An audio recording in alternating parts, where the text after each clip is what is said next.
Hello friends, welcome to our YouTube channel BPSC Bihar. 70th BPSC prelims की subject wise source tracing series को चलिए आगे लेकर बढ़ते हैं। आज के इस वीडियो के अंदर हम ज्योग्राफी के सोर्सेज की ट्रेसिंग करेंगे, यानी कि जो 13 दिसंबर 2024 को 70th बीपीएससी प्रीलिम्स का एग्जामिनेशन हुआ था, उसमें ज्योग्राफी के जितने भी क्वेश्चंस आए थे उनके सोर्सेज को हम ट्रेस करेंगे कि वो किन बुक्स या किन सोर्सेज में आए हैं। हम NCERTs class 6 to 10th, NCERTs class 11th 12th और ल्यूसेंट्स जीके के ज्योग्राफी वाले सेक्शन, इन तीनों सोर्सेज और बुक्स जो भी आप कह लें, इनके अंदर देखेंगे कि टोटल जो भी 15 क्वेश्चंस आए थे उनमें से कितने सवाल, कितने number of questions in sources से बनते हैं। इस वीडियो के अंदर हम ये पूरा ट्रेस करेंगे और वीडियो के अंत में जानने की कोशिश करेंगे कि क्या रिजल्ट्स हैं, कितने सवाल किस सोर्स से बनते हैं, और इस हिसाब से आप अपना सोर्स अपने निर्णय करिएगा कि आपको क्या चुनना है। चलिए शुरू करते हैं। Which of the following is a technopolis? निम्नलिखित में से कौन एक टेक्नोपॉलिस है? ये क्वेश्चन है। सिलिकॉन वैली एक टेक्नोपॉलिस है। इस क्वेश्चन को अगर हम ट्रेस करने चले तो ये हमें एनसीईआरटी के अंदर मिलता है, और ये एनसीईआरटी है 12th क्लास की ह्यूमन ज्योग्राफी। ठीक है, उसकी बुक है ह्यूमन ज्योग्राफी की, तो उस बुक के अंदर आपको ये वाला मिल जाएगा। ठीक है, तो ये 12th की एनसीईआरटी से। यहाँ पे देखिए, the Silicon Valley near San Francisco and the Silicon forest near Seattle are an example of technopolis. पूरा यहाँ पे एक्सप्लेन किया हुआ है। इंडस्ट्रीज़ में यहाँ पे टेक्नोलॉजी बेस्ड इंडस्ट्रीज़ की डिस्कशन चल रही है ह्यूमन ज्योग्राफी के अंदर, और ये हमें ल्यूसेंट्स जीके में नहीं मिला कि सिलिकॉन वैली को टेक्नोपॉलिस कहते हैं। सिलिकॉन वैली का चर्चा है लेकिन ये टर्म नहीं वहाँ पे मेंशन्ड है। तो अगर आपको नहीं पता ये टर्म के बारे में तो मे भी आप गलत कर सकते हैं। तो जो क्वेश्चन कम्प्लीटली सॉल्व नहीं हो रहा है किसी सोर्स से, हम उसको कंसिडर नहीं करेंगे। ठीक है, अगला सवाल देखते हैं। Which of the following cities is located along the side of river Sen? Sen river के बैंक पे, साइड पे कौन सा शहर, यहाँ पे देख सकते हैं कौन सी नदी, मतलब सेन नदी के बगल में कौन सा शहर स्थित है? तो ये पेरिस है। ठीक है, ये क्वेश्चन हम जब ट्रेस करते हैं तो ये एनसीईआरटी है of class 12th human geography again, जिसमें आपको ट्रांसपोर्ट एंड देखिए ना book fundamentals of human geography, और इसी में आपको जो भी ट्रांसपोर्ट एंड कम्युनिकेशन जो पढ़ने के लिए रहता है उसमें वाटरवे जब हम पढ़ते हैं तो यहाँ पे एक इमेज दी हुई है जिसमें लिखा हुआ है कि सेन नदी का व्यू आईफिल टावर से, एंड यू नो कि आईफिल टावर पेरिस में है।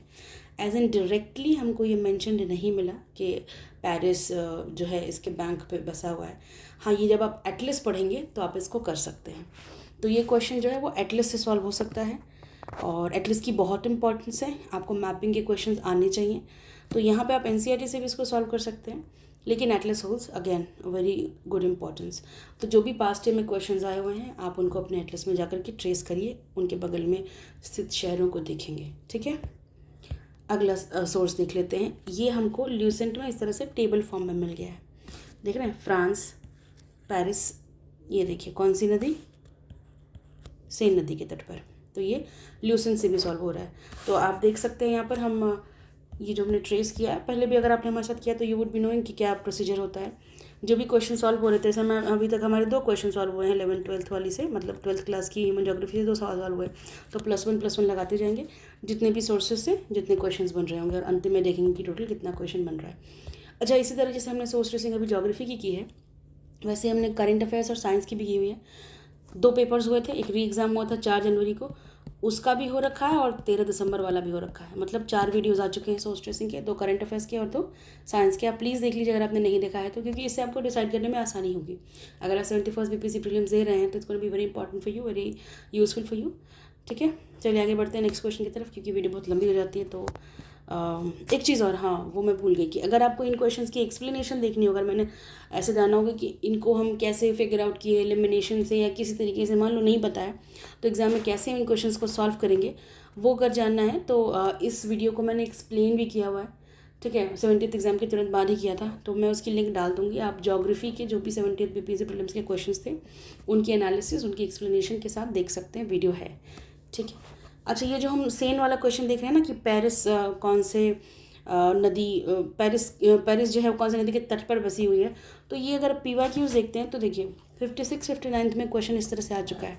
तो अगर आप अपने पीवाईक्यू से नोट्स बनाते हैं, बीपीएससी का क्वेश्चन है, ठीक है, नोट्स बनाते हैं तो आप ये क्वेश्चन कर लेते हैं। देख रहे हैं यहाँ पे मैच करने के लिए दिया हुआ है, तो पेरिस से सेन, रॉटरडैम से Rhine, Budapest, Danube, Washington, Potomac. If you know this you can have a note. चुपचाप अपना एक नोट्स बना लो, स्टिकी नोट्स में लगा कर या फिर जहाँ पे भी लिख लो, इसको रट लो। अगर पेरिस पूछ लिया तो क्या चांसेस है कि आगे ये सब भी पूछ सकता है कि नहीं। तो PYQs are again a good source. I just wanted to give you an hint. आगे देखते हैं अगले क्वेश्चन की तरफ। The Andes extends along which of the following. Andes निम्नलिखित में से किसके साथ साथ एंडीज फैला हुआ है। तो ये साउथ अमेरिका में है, तो ऑप्शंस में जहाँ भी आपको कोई और कॉन्टिनेंट या देश दिख रहा है you can just cut it. तो ये west coast of South America है ना। अगर आप एंडीज देखें यहाँ पे साउथ अमेरिका के, थोड़ा सा नक्शा ख़राब बन गया मेरा।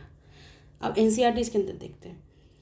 तो ये है हमारे पास 12th क्लास की NCERT again, and this is 1 second, this is 140th question. Yes हाँ, तो ये जो है ना 12th क्लास की NCERT है और ये ह्यूमन जोग्राफी ही है। इसके अंदर यहाँ मेंशन्ड है in South America, you can see पूरा एक्सप्लेन किया हुआ, एंडीज माउंटेन्स एग्जिस्ट करते हैं। तो ये NCERT के अंदर से क्वेश्चन सॉल्व हो जाता है।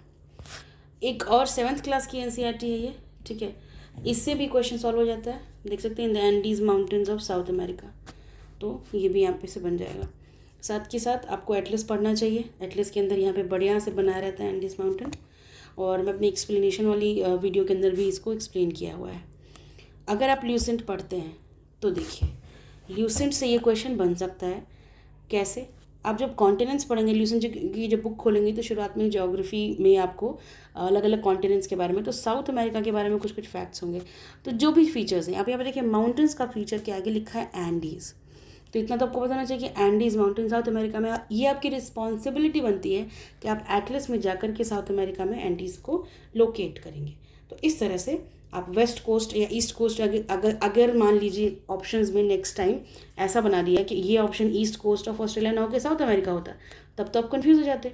Now it is your responsibility कि अगर आपने ल्यूसेंट में या कहीं पे भी NCERT में पढ़ा है तो आप उस स्पेसिफिक लोकेशन को जाकर के एटलस में देख लीजिए। यहाँ पे यू कैन फिगर आउट कि वेस्ट कोस्ट पे पड़ता है कि नहीं। ये होता तरीका ज्योग्राफी को पढ़ने का। स्पेशली अगर आप किसी गाइड बुक से पढ़ रहे हैं तो साथ में एटलस तो लेके बैठिए, ठीक है। कोई भी, जैसे कि यहाँ पे स्ट्रेट्स है, स्ट्रेट ऑफ मैगेलन से क्वेश्चन बन चुका है, आपको ज़रूर लोकेट करना चाहिए मैगेलन कहाँ पे लाई करता है ये स्ट्रेट, ठीक है। कौन से दो वाटर बॉडीज़ को कनेक्ट करता है, सॉरी कौन से दो strait of water is like thin water body which connects to larger water bodies, ठीक है। और इसके अक्रॉस जो होते हैं यहाँ पे कॉन्टिनेंट्स होते हैं, यहाँ पे वाटर बॉडीज़ होती हैं। तो आप थोड़े मेजर स्ट्रेट्स वगैरह देख लीजिएगा। जैसे आप ल्यूसेंट्स ही पढ़ रहे हो तो ल्यूसेंट्स के ज्योग्राफी की शुरुआत में आपको अलग अलग कॉन्टिनेंट्स के बारे में दिया रहता है, तो उनके जो भी स्ट्रेट्स यहाँ पे मेंशन होंगे, इंपॉर्टेंट वाले मेंशन होंगे, उनको तो कम से कम लोकेट कर लेना, ठीक है। सारे कॉन्टिनेंट्स को ऐसे कर लेना ज़रूर। आगे देखते हैं। इसमें ना मैंने एक PYQ बेस्ड भी एक्सप्लेन करने की कोशिश की है कि जो क्वेश्चन अगर आपको पता नहीं चल रहा है किस सोर्स से बनना है तो आप PYQs देखो, या फिर कौन से तरीके के क्वेश्चन पढ़ने हैं हमको पूरी बुक्स पढ़नी है क्या, तो आइडिया लगाने के लिए कि थ्रस्ट एरिया क्या है ये कर सकते हो। देखो 71st BPSC का है, longest mountain system of world is Andes, ठीक है। एंडीज पे क्वेश्चन बन चुका। एक और क्वेश्चन है, मैं तो लगाई एक ही हूँ, ठीक है। अगर हम 36th BPSC तक क्वेश्चन देखने चलते हैं तो काफ़ी क्वेश्चन हैं। एंडीज से 2 से 3 क्वेश्चन है, तो एंडीज एक पूछा गया टॉपिक है, रिपीटेड टॉपिक है, आपको पता होना चाहिए इसके बारे में। इनफैक्ट इन सब के बारे में पता होना चाहिए, सारे ऑप्शंस के बारे में। इट इज़ योर रिस्पॉन्सिबिलिटी, आप जाइए मैप में एटलस के अंदर लोकेट करिए इसको।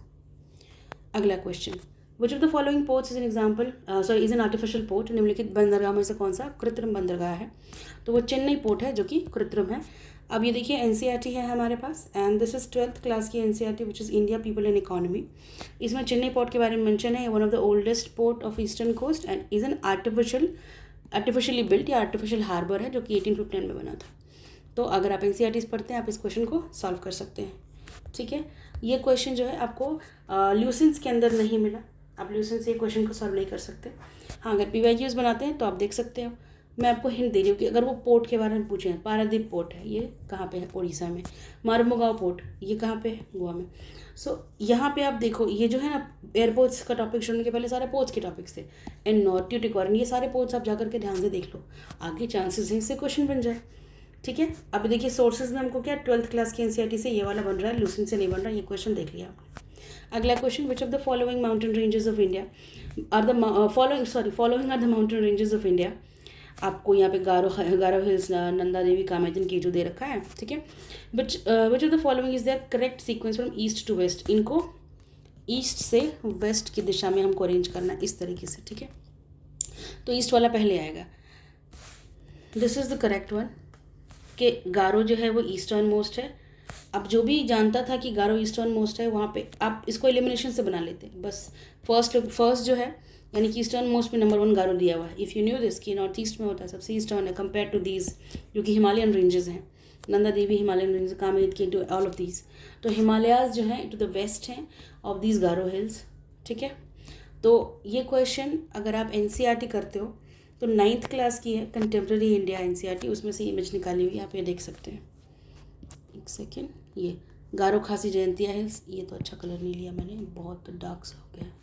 हाँ, गारो खासी जयंतिया हिल्स दिख रहे हैं आपको यहाँ पे, है ना। तो गारो हिल्स में भी आपको इन तीनों को अरेंज करने आ जाए, गारो खासी जयंतिया को, सो यू सी हियर, ठीक है। वैसे यहाँ पे देर इज़ डाफला, अबोर, मिशमी, ये सारे हिल्स हैं, डाफला हिल्स एंड यहाँ पे अबोर, मिशमी, इन सबको मेंशन नहीं किया हुआ। इनको अरेंज करने के लिए आ सकता कि बताओ ईस्ट टू वेस्ट इनको अरेंज करो। तो ये गारो हिल्स देख लिया आपने, ईस्टर्न है। बाकी जो इन्हें पूछा हुआ, नंदा देवी, कामेत पूछा हुआ है, केटू पूछा हुआ है। So you see, one second, you see this, Nanda Devi is here, Kamet is here, K two is here. तो अगर आप कंपेयर करो तो ईस्टर्न मोस्ट गारो हो गया यहाँ पे, और ये बाकी के अरेंज हो जाएंगे, है ना, ईस्ट टू वेस्ट। एनसीईआरटी करोगे तो बढ़िया से ये कर सकते हो। अलावा इसके ल्यूसेंट देखते हैं, ल्यूसेंट से भी ये क्वेश्चन बन जाता है, क्योंकि अगर आप ल्यूसेंट की ज्योग्राफी वाले सेक्शन में देख रहे हो, wild life sanctuaries of national park का एक टेबल है, उसमें बलपक्रम नेशनल पार्क है, गारो हिल्स मेघालय में है। तो यहाँ पर आपको पता चल रहा है कि मेघालय स्टेट में सिचुएटेड, इतना तो पता चल गया गारो हिल्स के बारे में अगर आपने टेबल पढ़ी रहती। उसके बाद यहाँ पे देखिए मेजर माउंटेन पीक्स की जो यहाँ पे हाइट दिए हुए हैं, और ये जो आपको हाइट दिया हुआ है ना, ये उस टॉपिक के अंदर है जहाँ पे आप हिमालयास पढ़ रहे हैं। तो हिमालयास के ही ये सारे के सारे पीक्स हैं, ठीक है। तो you could be doing this कि आप क्या करते, एटलस में कोई भी कीवर्ड मिलता है, सॉरी माफ़ करिए, ल्यूसेंट में कोई भी कीवर्ड मिलता है, उसको जाकर के चुपचाप एटलस के अंदर ढूंढने हैं। अब आपको गारो मिल गया तो एटलस खोलो और उसको जाकर के देखो कहाँ है। केटू मिल गया तो एटलस में जाके देखो, नंदा देवी को एटलस में देखो, कामेत को एटलस में देखो। एनसीईआरटी नहीं पढ़े हो तो ल्यूसेंट पढ़ते हुए भी along with Atlas you can solve this question. Lucent से ही सॉल्वेबल है, बिकॉज यू नो कि मेघालय की ईस्टर्न स्टेट है और ये सारे जो है हिमालयन स्टेट्स हैं, और हमको पता है हिमालयन रेंजेस में ये मेनली यहाँ पर है हमारे नॉर्थर्न इंडिया, और यहाँ पे ईस्टर्न स्टेट है गारो। तो you could sorry eastern state है मेघालय जहाँ पे गारो हिल्स एसोसिएटेड लोकेटेड है। So you could solve this from the Lucent also. ये क्वेश्चन सॉल्वेबल है provided you have this habit of looking at Atlas maps देखने की आदत है। तो अगला सवाल देखते हैं, which one of the following river is different from the others. निम्नलिखित नदी में से कौन एक अन्यों से अलग है। तो ये ईस्ट और वेस्ट फ्लोइंग रिवर्स का दिया हुआ है। तो वन सेकेंड, नर्मदा जो है यहाँ पर अलग है क्योंकि ये एक वेस्ट फ्लोइंग रिवर से, बाकी जो नदियाँ वो इस तरह बह रही है लेकिन नर्मदा इस तरह बह रही है, तो ये डिफरेंट है, ठीक है, नर्मदा। अब ये अगर हम एनसीईआरटीज़ में करने चलते हैं तो ये हमको 9th क्लास की कंटेम्प्रेरी इंडिया है, उसमें ड्रेनेज सिस्टम है बढ़िया से दिया हुआ। आप देख सकते हैं नर्मदा बेसिन के बारे में है कि राइज करते हैं अमरकंटक हिल से और फ्लो करती है टुवर्ड्स द वेस्ट, और फिर वह कहाँ जाती है फाइनली, ठीक है, रिफ्ट वैली बनाते हुए उसका पूरा अपना रास्ता दिया हुआ है, वो अरेबियन सी में जाकर के मिल जाती है, यहाँ पे एक्सप्लेन किया हुआ है। उसके बाद बाकी जो पेनिनसुलर रिवर्स हैं अदर देन नर्मदा, आपको गोदावरी दिख रही है। आप यहाँ पे ऑप्शंस देखिए, तुंगभद्रा है, पेंगंगा है, महानदी। नर्मदा को हमने देख लिया, तुंगभद्रा, पेंगंगा और महानदी देखते हैं।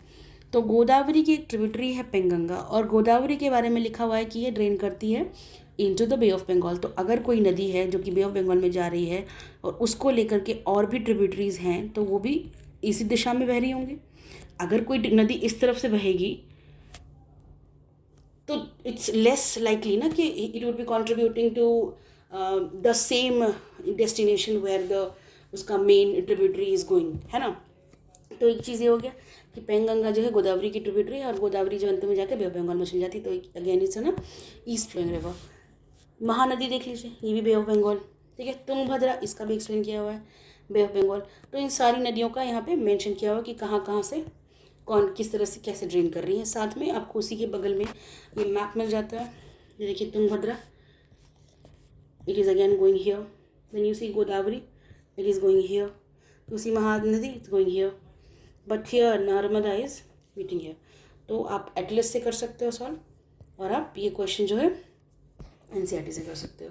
ल्यूसेंस जीके में बहुत बढ़िया से दिया हुआ है, ये देखिए बहुत अच्छे से हाईलाइटेड क्लिप है यहाँ पे, सॉरी इमेज है यहाँ पे।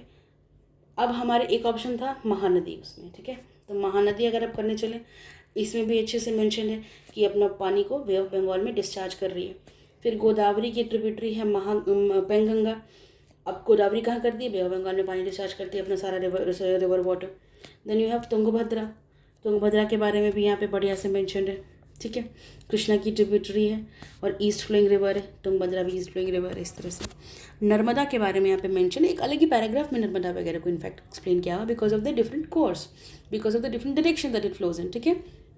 सारी खासियत की एक धुआंधार फॉल बनाती है और, बट यहाँ पे देखिए it meets in the Arabian sea, ठीक है। तो आपको ल्यूसेंट से ये क्वेश्चन हो जाता है। ल्यूसेंट पढ़ के अब डायरेक्टली बन जाता है, चाहो तो साथ में एटलस देखो, कुछ भी पढ़ते हो ज्योग्राफी में तो एटलस रखो साथ में, और आपका वो कॉन्क्रेटाइज हो जाएगा कॉन्सेप्ट। तो this is solvable from NCERT and Lucent both. आगे बढ़ते अगले सवाल की तरफ। We have in which of the following states of India has major reserves of coal. Bharat में से निम्नलिखित राज्यों में से किसमें कोयले का प्रमुख भंडार है। तो झारखंड में है झरिया, छत्तीसगढ़ में है, उड़ीसा का तालचेर वगैरह में है, छत्तीसगढ़ का कोरबा हो गया, ठीक है, उड़ीसा में तालचेर वगैरह में भी है। तो इन सारे में ऑल ऑफ द अबव देखते हैं भी एनसीईआरटी के अंदर कहाँ पे बन रहा है। 11th क्लास की एनसीईआरटी हमारी 11th क्लास की कंटेम्प्रेरी इंडिया करके ये एनसीईआरटी है। इंडिया फिजिकल एनवायरनमेंट होगा वो वाला, हाँ उस वाली एनसीईआरटी के अंदर है ये। जी हाँ, ये देखिए कोल 61st क्वेश्चन है कि कौन सा 95th क्वेश्चन है। 1 second, no this is from the 12th class NCERT. आप एक पार्ट में मेरे से गलती हो गई थी, मैंने गलत सोर्स बता दिया। 12th क्लास की एनसीईआरटी से है, इंडिया पीपल एंड इकोनॉमी करके बुक है, उससे बन रहा है, ठीक है। तो 12th क्लास की एनसीईआरटी वाले कॉलम में हम इसको ऐड करेंगे। कोल रिजर्व्स के बारे में, मिनरल और रिजर्व जहाँ पे डिस्कस्ड है वहाँ पे कोल रिजर्व्स के बारे में आप देखो। झारखंड में कोल रिजर्व्स हैं अच्छी खासी क्वांटिटी में, छत्तीसगढ़ में है, ठीक है, कोरबा लिखा हुआ है, एंड उड़ीसा के तालचेर, रामपुर एक्सेट्रा में। झारखंड का झरिया, बोकारो, गिरिडीह सब मेंशन है, Raniganj and all. So this NCERT class 12th। And then again you move to the Lucent GK. Lucent GK में आप देख सकते हैं एक टेबल बना हुआ है जिसमें प्रोजेक्ट्स के बारे में मेंशन है कि थर्मल पावर प्रोजेक्ट है, हाइड्रो पावर प्रोजेक्ट है, किस चीज़ का प्रोजेक्ट है। कोयले से थर्मल इलेक्ट्रिसिटी बनाते हैं ना, कोयला को इसका इस्तेमाल क्यों होता है, तो मेक थर्मल पावर, ठीक है। तो जहाँ भी थर्मल पावर प्रोजेक्ट है समझो वहाँ पे कोल के रिजर्व्स हैं। ये इनडायरेक्टली सॉल्वेबल है ल्यूसेंट से। देखो Korba project Chhattisgarh, Korba fields thermal power. Satpura project Madhya Pradesh thermal power. Then there is Jharkhand Jharia coal mines, Odisha thermal power. So this way you can understand कि हाँ ठीक है, जहाँ पे थर्मल पावर प्रोजेक्ट चल रहा है मतलब थोड़े बहुत तो होगा नहीं, है ना। इट्स नॉट कि थोड़ी सारे रिसोर्सेज होगा, lot of resources, coal reserves have to be there. Major reserve होगा तभी तो वहाँ पे थर्मल पावर प्रोजेक्ट लगाया जाएगा, वरना फीजिबल ही नहीं रहेगा उसको उठा करके लाद के लाना ट्रांसपोर्टेशन में भी वेरी एक्सपेंसिव अदरवाइज। सो अगर आपने ल्यूसेंस पढ़ी है तो मत फील करिए कि अच्छा एनसीईआरटी नहीं करी, ल्यूसेंस ही पढ़े हैं तो कैसे बनेगा, बन जाएगा, बिल्कुल बनेगा। साथ में एटलस लेके बैठो, इन पावर प्रोजेक्ट्स को देख लो एक बारी, और जब आप उनको एटलीस्ट देखोगे ना तो उसमें मिनरल्स वगैरह का भी बना हुआ बढ़िया से मैप। इससे नहीं कर पाते एटलस से कर लेते, ठीक है। वैसे ये ल्यूसेंट से भी बन रहा है क्वेश्चन। देखिए झरिया उड़ीसा निकाल लिए क्वेश्चन में, फिर आपका छत्तीसगढ़ हो ही गया, बस 3 ही तो दिया हुआ है, बन गया, है ना। ल्यूसेंट से भी बन रहा है। अब हम कैसे समझेंगे कि कौन सा टॉपिक पढ़ना है कौन सा नहीं, ये समझाने के लिए मैं PYQs लगा रही हूँ। PYQs are again the source, but they are the source to understand which topics are to be read. अब सिर्फ PYQs करके जाएंगे तो कैसे आपको समझ में आएगा, कंसेप्ट नहीं आएगा ना। आप फर्स्ट टाइम अगर बैठे हो बस क्वेश्चंस लगाए जा रहे हो किसी भी रैंडम बुक को उठा करके, that is not going to help. You need to have an idea about the concept also. तो कंसेप्ट समझने के लिए you need to grab those topics, figure out those topics. वो कहाँ से फिगर आउट करेंगे, from the PYQs, here they come in handy, that's why I have given here 53 से 55वां BPSC और 44th वाला BPSC दोनों में देखो माइंस, और भी क्वेश्चंस थे, 2 ही लगाए मैंने, बहुत है, ठीक है। Coal mines in Jharkhand are located, कहाँ, झरिया में लोकेटेड है।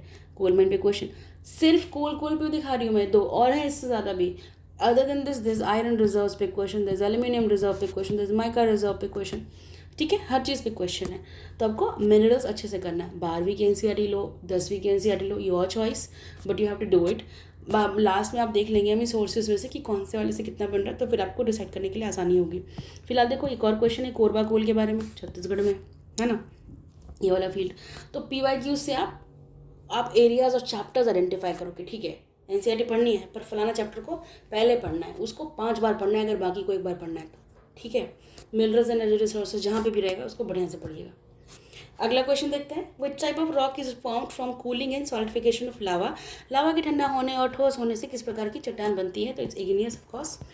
एनसीईआरटी में देखने चलते हैं, एक मिनट, दिस क्वेश्चन इज, हाँ तो ये एनसीईआरटी 7th क्लास की,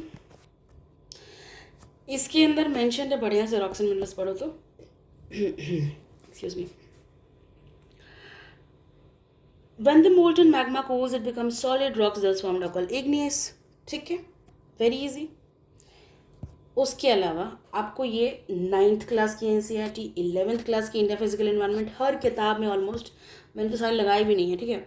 आपको रॉक्स एंड मिनरल्स जहाँ एक्सप्लेन किया हुआ यहाँ बेसिक चीज़ बताई हुई है कि आप कूलिंग ऑफ लावा, ठीक है, igneous rocks cooling of lava से बनता है। 2 तरह के होते हैं, वो फिर आप कैटेगराइजेशन वगैरह देख लेना, वो पढ़ाऊंगे जो टाइम लग जाएगा, वो सब नहीं करने वाली मैं। ग्लॉसरी के अंदर भी दिया हुआ 11th क्लास की India physical environment, rocks that are formed as result of solidification of magma either below the earth surface और अबव इट, तो मैग्मा के सॉलिडिफाई हो जाने से, कूल हो जाने से, ठीक है। लूसेंट जीके के अंदर से भी क्वेश्चन बन जाता है। इग्नियस रॉक्स देखो यहाँ पे, तो cooled down from its hot liquid states, igneous rocks के बारे में फॉर्मेशन कैसे हो रही है, ठीक है। Hot lava pours out at the time of volcanic eruption and cools down later forming rocks, कौन से rocks, igneous rocks. So this is solvable from NCERT and Lucent. NCERT भी हर क्लास की, 7वीं 9वीं 11वीं सब क्लास की बन रहा है। फिर 70th क्वेश्चन, नेक्स्ट क्वेश्चन देखते हैं, which of the following has highly elongated elliptical orbit, निम्नलिखित में से किसकी कक्षा अत्यधिक लंबी अंडाकार होती है, तो इट्स कॉमेट। तो अगर आप ऑर्बिट की बात करते हैं तो कॉमेट का ऑर्बिट जो है it's comparatively little more elongated. अगर आप किसी दूसरे प्लैनेट की ऑर्बिट की बात करो तो ऐसे तो सर्कुलर किसी का है नहीं, इलिप्स ही होता है, ये ऑर्बिट है, तो कॉमेट का ऑर्बिट थोड़ा सा और लंबा करके होगा, ठीक है। इसको हम सॉल्व करने चलते तो एनसीईआरटी में क्वेश्चन नहीं मिलता है।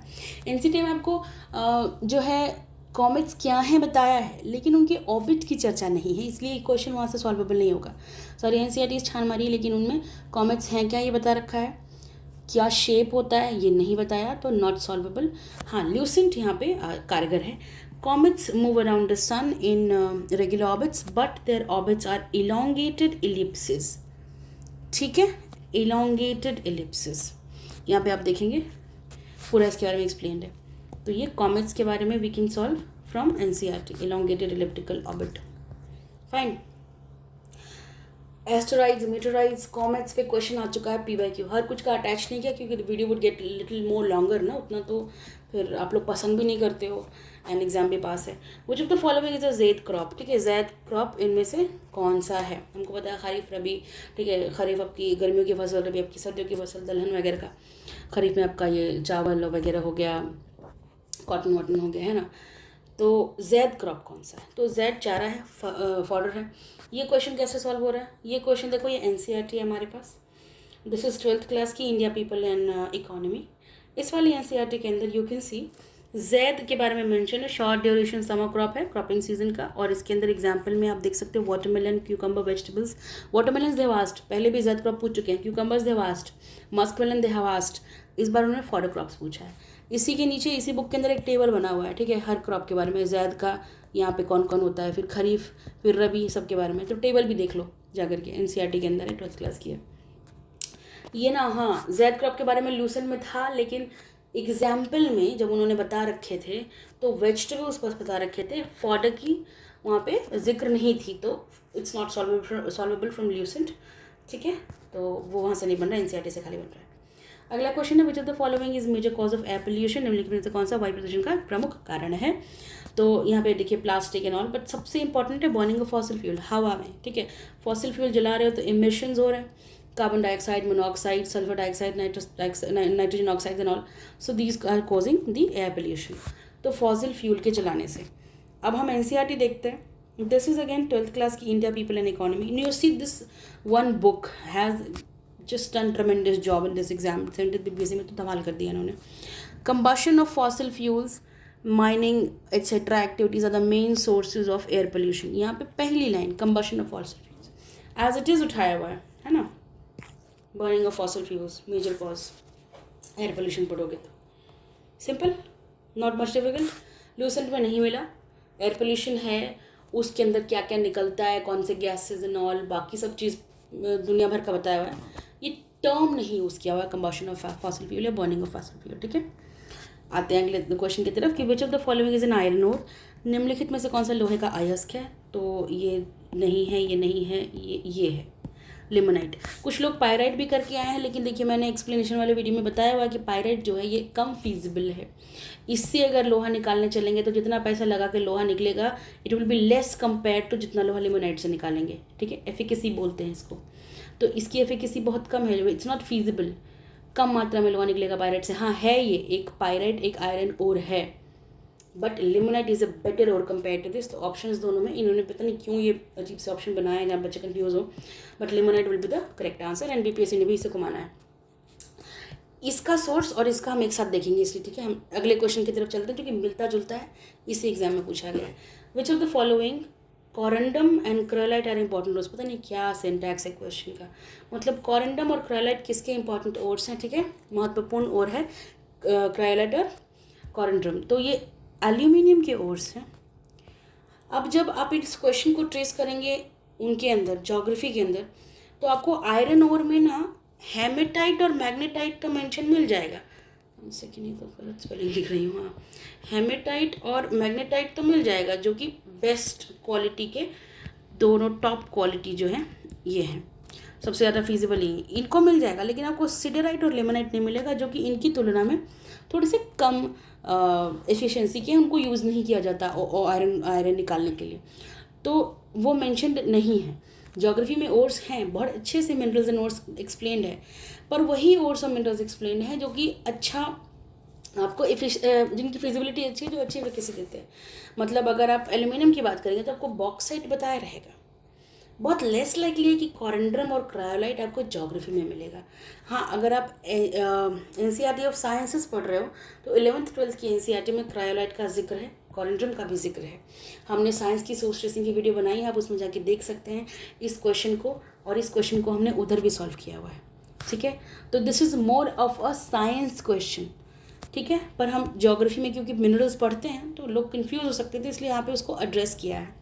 इसको आप कैटेगराइज कर सकते हो। जब हम एनसीईआरटी देख रहे हैं तो ये 10th क्लास की इंडिया कंटेम्प्रेरी इन्वायरमेंट वाली बुक है। 1 सेकेंड, हाँ, इसमें आप देखो मिनरल्स रोड्स का चैप्टर है, बॉक्साइट, एल्यूमिना, क्रायोलाइट, ये सारे ओर्स बताए हुए हैं। ठीक है, एल्यूमिनियम कैसे निकलता है, क्रायोलाइट भी यहाँ पे एक ओर ही दिखाया हुआ है। ठीक है, पूरा प्रोसेस है कैसे आप निकालोगे। और तो क्रायोलाइट भी अगर एक भी आप जानते तो ये सवाल बन जाता, आपको एनसीईआरटी से बन जाता। ठीक है, इसके अलावा ये लूसेंट से बन जाता है। इनफैक्ट दोनों ही क्वेश्चन बन जाते हैं, जो आयरन ओर वाला है लिमोनाइट वाला, और दूसरा जो है वो मतलब एल्यूमिनियम वाला, वही बन जाता है। एल्यूमिनियम के ओर्स देखिए यहाँ पे टेबल मस्त बना हुआ है मेटल एंड द ओर्स का। यहाँ पे bauxite, corundum, feldspar, cryolite, alunite, kaolin, सारे ओर्स मेंशनड है। So these have been asked multiple times, so you need to be aware of it. फिर आयरन देख लो, यहाँ पे देखो hematite, limonite, magnetite, siderite, iron pyrite, copper pyrite, these too have been also mentioned. तभी तो बच्चे कन्फ्यूज हो रहे थे, बट सी इनका लोअर है यहाँ पे प्लेसमेंट। दिस इटसेल्फ सेज की कोई चीज़ जो है अगर शुरुआत की 2-3 स्थान पे, तो it has going to be more important, ज़्यादा इंपॉर्टेंट हो रहा है, ज़्यादा फिजिबल है इसको निकालना, इससे आयरन निकालना। ठीक है, तो this question is solvable from यूलुसेंस ऑल्सो एंड एनसीईआरटी से आपका ये एक क्वेश्चन बन रहा है। लिमोनाइट किसी एनसीईआरटी में मेंशन नहीं है, हेमेटाइट और मैग्नेटाइट है, तो वो वाला सवाल एनसीईआरटी से नहीं बन रहा, वो सिर्फ लूसेंट से बनेगा। उसके बाद आप देखो ये PYQs। अभी कैसे पता चलेगा कि अच्छा हमको ओर्स के बारे में पढ़ने का है, तो देखिए मुझे, तो following iron ore is mined in Bailadila. पहले तो आपको लोकेशन बताना चाहिए कि बायलादिला कहाँ है। ठीक है, और कौन से ओर की माइनिंग होती है, स्पेसिफिकली क्वेश्चन है पूछा हुआ है, हेमेटाइट की, लिमोनाइट की, सिडराइट की, देख रहे हैं। तो this is how the questions are coming, this is from where the questions are coming. आपको ये देखो 60-62 का क्वेश्चन था, पुराना क्वेश्चन नहीं है। एक और क्वेश्चन था, which of the following human races inhabitates in China, Mongolia and Japan. ठीक है, तो मंगोलाइड वाली रेसेस हैं जिनकी आंखें छोटी छोटी होती हैं, थोड़ा सा पेल स्किन का कलर रहेगा, बाल स्ट्रेट रहते हैं, बहुत स्मूथ स्किन रहेगी, आंखों के ऊपर एक फोल्ड होता है, उसको एपिकैंथिक फोल्ड बोलते हैं। ये सारे लक्षण मंगोलाइड रेस के होते हैं। ठीक है, तो ये आंसर इसका मंगोलाइड है, लेकिन एनसीईआरटी इसके अंदर और लूसेंट जी के अंदर कहीं पे भी ये क्वेश्चन जो है सॉल्वेबल नहीं था। लेकिन अगर आप PYQs देखते हैं 44 PPSC 60 और 62 दोनों में आया हुआ है एस्कीमो के बारे में। एस्कीमो कहाँ रहते हैं? कनाडा में। तो एस्कीमोस क्या है? इनहैबिटेंट्स हैं पोलर रीजन के। ये मोंगोलॉइड रेस है एंड दे लिव इन इग्लू। अब ये आपकी रिस्पॉन्सिबिलिटी बनती है कि आप मोंगोलॉइड रेस के बारे में थोड़ा सा रिसर्च कर लो, है ना। एक और क्वेश्चन, द्रविडियन रेसेस। रेसेस पे क्वेश्चन बहुत बने हैं BPSC में। They're mainly confined in which of the following parts of India. South India में द्रविडियंस हैं, ठीक है। तो ये आपको रेसेस पे क्वेश्चन पूछ रहा है, ठीक है। आपको कल कॉकोसाइड पे पूछ सकता है, कल आपको ऑस्ट्रोलाइड पे, नेग्रोइड पे पूछ सकता है। देख लो थोड़े थोड़े लक्षण। हमको पता है हम नेग्रोस किनको बोलते हैं, है ना। स्पेसिफिक कलर है उनका, हाइट है, बहुत कर्ली हेयर है, डार्क है, वो ब्रॉड नोज है, वो नेग्रोइड हो गए। कॉकोसाइड थोड़े अपने जो ऑस्ट्रेलियन लोगों को आप इमेजिन कर पा रहे, पॉइंटेड नोज एंड बहुत pinkish fair skin with like blonde colour के बाल and all, eyes are also light colour like blue and इस तरह से। तो वो आपका कॉकोसाइड हो गया। आपको थोड़ा सा रिसर्च करना पड़ेगा रेसेस के ऊपर। आपको NCERT में नहीं मिलेगा क्योंकि वो थोड़ा सा करिकुलम चेंज हुआ है। पहले था, अब जो पुरानी रेसेस थी, जो 3 क्लासिफिकेशन था, कॉकोसाइड और ऑस्ट्रोलाइड और ये थोड़ा सा 4 हो गया, नेग्रोइड एंड मोंगोलाइड, ये इवॉल्व हो रही है। मतलब अब बहुत सारी रेसेस बन गई हैं। तो आपको अब ना हटा दिया गया है, NCERT में इतने अच्छे से एक्सप्लेन नहीं है इन सब के बारे में। आपको साइनो टिबेटन रेसेस करके मिल जाएगा। जब आपको ये पूछ रहा है ना कि चाइना, मंगोलिया, जापान, और इनकी शक्ल थोड़ी बहुत मिलती जुलती है हमारे नॉर्थ ईस्ट इंडिया के जो भी इनहैबिटेंट्स होते हैं, उनके भी फेशियल फीचर्स, उनकी जो फीचर्स हैं मिलते जुलते हैं। तो जब आप NCERT पढ़ेंगे ना तो आपको साइनो टिबेटन करके मिल जाएगा इनका थोड़ा सा एक्सप्लेन किया हुआ कि कैसा ये रेस है, but not the Mongoloid term will be seen. तो आप ये PYQs के ज़रिए इसको खुद इस टॉपिक को समझ सकते थे। बाकी ये सॉल्वेबल नहीं है किसी भी न ल्यूसेंट से न NCERT से। उसके अलावा एक ये क्वेश्चन है कि which of the following mineral occurs in Minas Gerais province of Brazil. ये भी किसी भी सोर्स में नहीं मिला। पहली बात आयरन और लॉ आयस्क है and this is not solvable from either of the NCERTs, any of the NCERTs and Lucent GK, ठीक है। ये थोड़ा सा उस टाइम पे करंट अफेयर्स में चर्चा में रहा था इन्वायरमेंटल इश्यूज़ की वजह से, इसलिए इन्होंने पूछ लिया है क्वेश्चन। तो इस पूरे रिसर्च के बाद जो हम कंक्लूजन लेकर के आते हैं कि कितने क्वेश्चंस जो हैं वो किस NCERT से बन रहे हैं। तो अगर आप 6th to 10th की, इनफैक्ट हमारे जो टोटल NCERTs हैं, टोटल NCERT से 11 क्वेश्चन बन रहे हैं, ठीक है। 11 क्वेश्चंस में से आपको 8 क्वेश्चन आपको 11th और 12th की NCERT से ही हो जाएंगे, ठीक है। और 1, 2, 3 and then about 3 questions you can solve from 6th to 10th की NCERT। फाइन।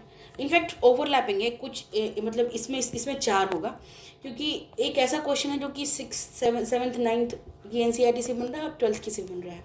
तो 4 यहाँ, 8 यहाँ, टोटल 12 बनते हैं। लेकिन क्योंकि एक ओवरलैपिंग टॉपिक है जो एक ऐसा टॉपिक दोनों में हो रहा है, इसलिए दोनों को मिला के NCERT में से 11 सवाल बन रहे हैं। तो अच्छा, टोटल कितने सवाल थे, ये भी सवाल उठता है।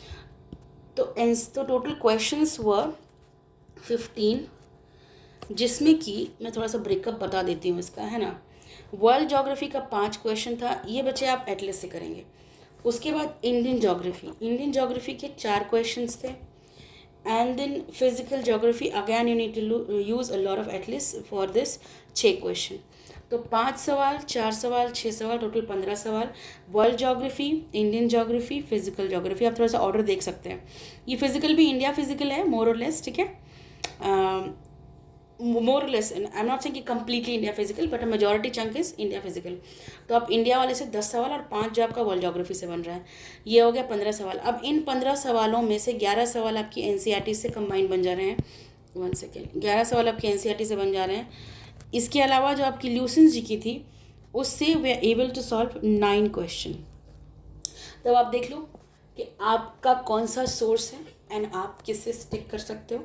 Is it good for you, it's working, go ahead, don't change it. अगर आप NCERTs पढ़ रहे हैं, stick to it, it's going to be very useful. Lucent's पढ़ रहे हो, घबराना नहीं है, एटलस को बस साथ ही बना लो। और अगर सारी एन पढ़ने की हिम्मत नहीं है तो मैं सजेस्ट करूँगी 11th-12th की एन तो आप कंप्लीट कर ही लीजिए। पिछले साल की ट्रेंड्स को देख करके लग रहा है इंडिया फिजिकल एनवायरनमेंट वाली जो बुक है वो काफ़ी इंपॉर्टेंट है। 12th की इंडिया पीपल एंड इकोनॉमी बहुत इंपॉर्टेंट है। अभी मैं सिर्फ इस एग्जाम को देख करके ये बता सकती हूँ, लेकिन अगर आपको और बेटर समझना है तो आई सजेस्ट कि आप 69 बीपीएससी का भी सोर्स ट्रेसिंग देखो। उसमें थोड़ी सी डिफरेंट परफॉर्मेंस थी, कोई स्पेसिफिक बुक ज़्यादा पूछी गई थी, मतलब उससे क्वेश्चन ज़्यादा थे। तो अगर आप 2 साल का भी मिनिमम अगर सोर्स ट्रेसिंग देख लेते हो ना तो एक आपको आइडिया मिल जाता है ना, रफली। तो मैं अगर 11th-12th कह रही हूँ तो मैं क्यों कह रही हूँ, उसका बेसिस क्या है। और 11th-12th को मिलाकर टोटल 4 बुक्स हो जाती हैं, ठीक है। 11th की 2 हैं, 12th की 2 हैं। तो उन चारों में से कौन सी वाली ज़्यादा पढ़नी चाहिए। 6th-9th वाला भी देख लो, सोर्स ट्रेसिंग। इसमें आपको पता चल गया कि इंडिया फिजिकल एनवायरनमेंट से ही आपको 5 सवाल थे, ठीक है। 5 सवाल India physical environment 12th class की इससे बन जा रहे हैं। So it is a very high yielding topic. 5 नहीं, 1 सेकेंड, 6 सवाल है, 3 4 5 6 सवाल इंडिया फिजिकल एनवायरनमेंट की 12th क्लास की बुक से बन रहा है। बाकी 2 सवाल है 11th वाली से। So you only know now, है ना, कि कितनी इंपॉर्टेंस है इस चीज़ की। सो 12th वाली बुक देख लो, 11th वाली बुक देख लो, एंड इल्यूजन्स पढ़ रहे हो तो कीप स्टार्टिंग देम, साथ में दोनों बुक्स देख सकते हो। And if you are going with NCERT, it's your choice, stick to it. थोड़ा बहुत मन है तो आप इल्यूजन्स के टेबल्स ज़रूर देख लीजिएगा, ठीक है। तो इस वीडियो के लिए फिलहाल इतना ही। अगर आपको वीडियो पसंद आई तो प्लीज़ लाइक करिए, शेयर करिए, सब्सक्राइब करिए। Please write in the comment down below कि आपको कैसा लगा मेरा वीडियो। बहुत मोटिवेशन मिलती है वीडियोस बनाने के लिए, एनर्जी मिलती है अगर आप इसको पसंद करते हैं तो। And please share it with those who are appearing for 71st BPSC, 72nd BPSC की तैयारी करें, उनको भेजिए, क्योंकि बहुत इंपॉर्टेंट है सोर्सेज पहले से डिसाइड कर लेना, ताकि जो भी परीक्षा है उसके लिए कंसेप्ट हम क्लियर कर लें, ठीक है। और बाकी सोर्स ट्रेसिंग वाली वीडियोस देख लीजिएगा, करंट अफेयर्स और साइंस वाली भी। एमसीक्यूज़ लगाओ, टॉपिक्स पढ़ लिए हैं, पीवाईक्यूज़ लगाओ। पीवाईक्यूज़ के लिए वीडियोस हमारे चैनल पे अवेलेबल हैं। चैनल पे आप जाइए, आपको प्लेलिस्ट मिल जाएगी हर चीज़ की, ठीक है। सब्जेक्ट वाइज एमसीक्यू सॉल्व है, एग्जाम वाइज भी आपको मिल जाएगा। You can solve questions from there also. तो फिलहाल इस वीडियो के लिए इतना ही। अगर आपको वीडियो पसंद आई तो फिर से बोल रही हूँ, प्लीज़ लाइक करिएगा, अच्छा लगता है आप लोग के लाइक्स देख करके। एंड इस वीडियो के लिए इतना ही, धन्यवाद।